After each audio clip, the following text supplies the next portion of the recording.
Gaano pa katibay ang lower body mobility mo o yung kakayanan nung pang-ibaba mong bahagi ng katawan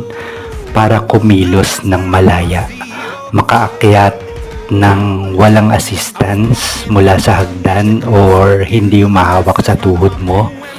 makaakyat sa hagdan na hindi nakahawak sa likod mo, or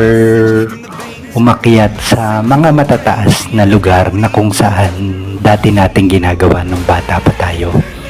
Kung 50 years old ka na at nahihirapan na yung